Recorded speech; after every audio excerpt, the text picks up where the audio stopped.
ગાંધીધામમાં પતિએ પત્નીને ઢોર માર મારીને મોતને ઘાટ ઉતારી। વિધર્મી પતિ સુલતાન સુમરાએ બેરહમીપૂર્વક માર મારીને હત્યા કરી। મૂળ નેપાળની સોનમ સુનારને પ્રેમજાળમાં ફસાવી લગ્ન કર્યા હતા। સોનમનો પરિવાર રોજગારી માટે નેપાળથી કચ્છ આવ્યો હતો। 2011માં લવ જેહાદમાં ફસાવીને સુલતાને લગ્ન કરી લીધા હતા। લગ્ન બાદ પરિવારની સાથે સંબંધ ન રાખવા સોનમ પર દબાણ કરવામાં આવતું। 17 જુલાઈએ સોનમની તેના પતિ હત્યા નિપજાવી હતી। ત્યારે દુબઈમાં રહેતા ભાઈએ સુલતાન સુમરાની સામે ફરિયાદ નોંધાવી। ફરિયાદ બાદ પૂર્વ કચ્છ પોલીસે આરોપી સુલતાન સુમરાને ઝડપી પાડ્યો। સમગ્ર મામલો લવ જેહાદનો સામે આવ્યો છે। ગાંધીધામમાં પતિએ તેની પત્નીને ઢોર માર માર્યો અને મોતને ઘાટ ઉતારી દીધી।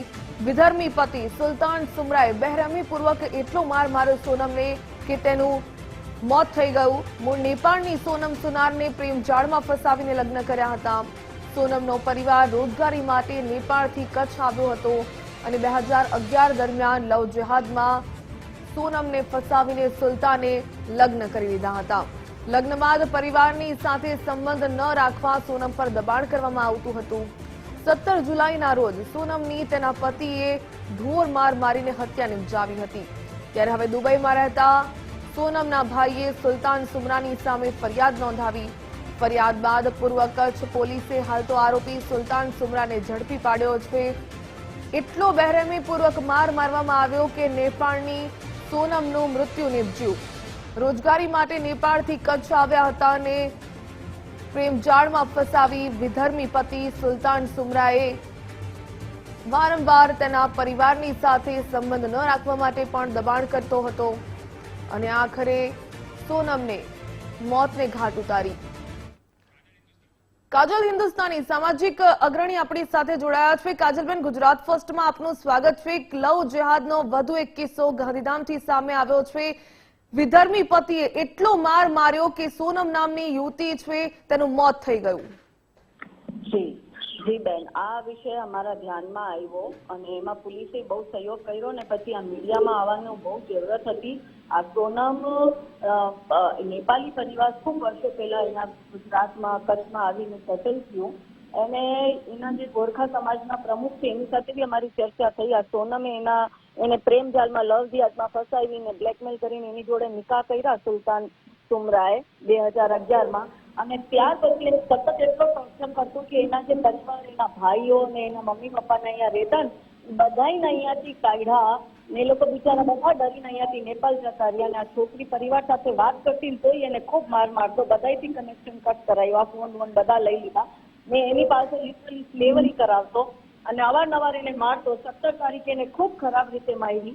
તમે જો જેટલા વિડીયો ને ફોટો મેં તમને આપ્યા છે, શરીરનો એક અંગ બી એવું નહીં કે જ્યાં એને દાગા ના હોય, એટલી ખરાબ રીતે માર્યું કે કોઈ જાનવરને બી આવી રીતે ના મારે। આ લિટરલી આ મુસલમાનો આ જિહાદી જાનવર કરતા પણ ખરાબ, રાક્ષસો કરતા બી ખરાબ છે કે આ છોકરીનું છેલ્લે જીવ લઈને આ જિહાદી મહિનો અને એમાં અમે લોકો સમસ્ત હિન્દુ સમાજ આજે એની અંતિમ યાત્રામાં પણ જોડાવાના છે કચ્છમાં અને ગુરખા સમાજ બી બધું એમાં જોડાવાનું છે અને અમારે એ જ વિનંતી છે દરેક દીકરીઓને કે ભાઈ આ મુસલમાનોથી તમે દૂર લ્યો। આ મુસલમાનો છેલ્લે તમને એ જ કાજલબેન, મારો એ જ સવાલ છે કે વારંવાર આ પ્રકારની ઘટના સામે આવતી હોય છે તો શું યુવતીને ભોળવવામાં આવે છે, તેમને પ્રેમજાળમાં ફસાવવામાં આવે છે, ત્યારે જાગૃતિ લાવવી ખૂબ જરૂરી છે? આપને શું લાગી રહ્યું છે?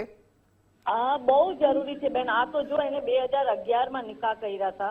જાગૃતિ તો હવે ઘણી આવી કે આપ બધા મીડિયાના સહયોગથી બી પબ્લિકમાં આ વાત આવે છે અને મીડિયા બી આમાં ખૂબ સપોર્ટ કરે છે, પણ હજુ મને લાગે કે સમાજ વાઇઝ જાગૃતિ આવી બહુ જરૂરી છે। દરેક સમાજ પોતપોતાના સમાજમાં આવા જનજાગૃતિનો કરે અને દીકરીઓને, માતાઓને આ મુસલમાનોનું જે અસલી ચાલ ચરિત્ર ચહેરો છે બતાવે ને મુસલમાનથી દૂરી એટલે જીવન જરૂરી। તો મુસલમાનને નજીક રાખશો તો તમારું મરવાનું નિશ્ચિત છે, એટલું સમાજને ખબર હોવી જોઈએ। માટે આ જનજાગરણના આયોજન બહુ આવશ્યક છે બેન।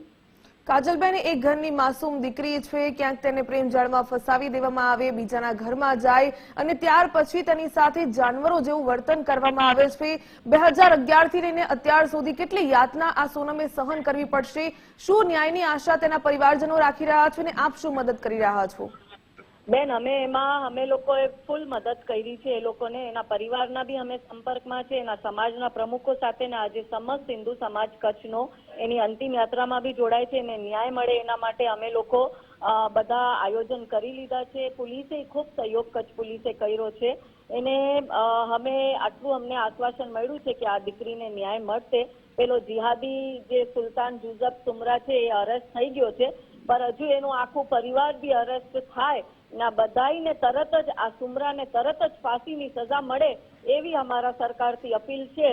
લેટ્સી હવે જોઈએ શું આમાં થાય. કાજલબેન, શું લાગી રહ્યું છે કે સોશિયલ મીડિયામાં પણ આ પ્રકારે એક નામ બદલી દેવામાં આવે, પ્રોફાઇલ ચેન્જ કરી દેવામાં આવે અને ત્યારબાદ જે સ્કૂલ કોલેજની યુવતીઓ હોય તેને ફસાવવામાં આવતી હોય છે અને ત્યારબાદ તેની સાથે પ્રેમ સંબંધ કેળવો અને તેની સાથે લગ્ન કરવા, શું લાગી રહ્યું છે કે મોટિવ શું હોઈ શકે? કોણ પીઠબળ પૂરું પાડી રહ્યું છે આ વિધર્મીઓને? બેન જો એવા તો ઘણા મૌલાના મૌલવીઓ બેઠા છે જે આવા લોકોને પૈસા આપે છે. હવે જો ને આપણા પાટણમાં કેટલા આતંકવાદીઓ દારૂલ ઉલ્મના પકડેલા છે. હવે જે મદરસામાં એ છોકરાઓ ભણે છે એ મદરસા વાળા નથી ખબર કે આ આતંકવાદી છે? એની ઘરની પાછળ જ બમ બ્લાસ્ટ કરીને પેલી બધું બમ ચેક કરતા હતા કે ફાટે છે કે નથી ફાટતું આ બમ. એ બધું તો શું આજુબાજુ ન ખબર હોય? એના લોકો ભેગા છે. આ એક મુસલમાન એક જિહાદી છે. આને આ લોકો ભેગા છે, એની દેખરેખમાં થાય. આજ એનો સમાજ એને પૈસો પૂરતો આપે છે અને આજ સમાજના લોકો જ બધા આતંકવાદી ને જિહાદી નીકળે છે. એનું મતલબ એ સમજવાનું કે આખી કોમ આમાં ઇન્વોલ્વ છે. હવે તમને જો આ હિસ્ટોરિકલ જજમેન્ટ આવ્યું કચ્છ કોર્ટનું કે જીગર નામ હિન્દુ ના રાખીને ઝયદ જે છે એ હિન્દુ છોકરીને ગેમ રમતા રમતા ફસાવી, માઇનર છોકરીને, પછી એને બ્લેકમેલ કરતો, એની સગાઈ તોડાવી દીધી, એના ફોટા બધા સોશિયલ મીડિયામાં વાયરલ કરી લીધા કોમ્પ્રોમાઇઝ સિચ્યુએશનના, અને એને હવે પોક્સો કોર્ટ જે છે એને આજીવન ઉંમર કેદની એને સજા જન્મથી એને આપી છે. એટલે આ બહુ સારો હિસ્ટોરિકલ જજમેન્ટ આપણા ગુજરાતમાં કચ્છ કોર્ટે આપ્યો. પણ એવું સખત દંડ આ લોકોને મળે ને તો જ આ મુસલમાનો સુધરશે ને. આવા તો છોકરાઓના ને આ આતંકવાદી જે પકડાના છે, એટીએસ પકડ્યા છે, બધાના એન્કાઉન્ટર થવા જોઈએ. એન્કાઉન્ટર થવા જોઈએ ને આ મદરસા છે એના ઉપર બુલડોઝર ચાલવું જોઈએ ને એના મૌલાના મૌલવીઓના એન્કાઉન્ટર થવા જોઈએ ને આ લોકોને આખા ગામથી કાઢવા જોઈએ. ત્યારે આ કોમ સુધરશે, નહીં તો આ સુધરવાના નથી. બિલકુલ કાજલબેન, ધન્યવાદ અમારી સાથે જોડાવા બદલ. તો કાજલબેન હિન્દુસ્તાનીએ કહ્યું છે કે રાક્ષસો કરતા પણ ખરાબ વ્યક્તિ આ બની ગયો હતો, જે વિધર્મીએ એક સોનમ નામની યુવતીને ફસાવી, તેને ઢોર માર માર્યો અને ત્યારબાદ તેની હત્યા નિપજાવી.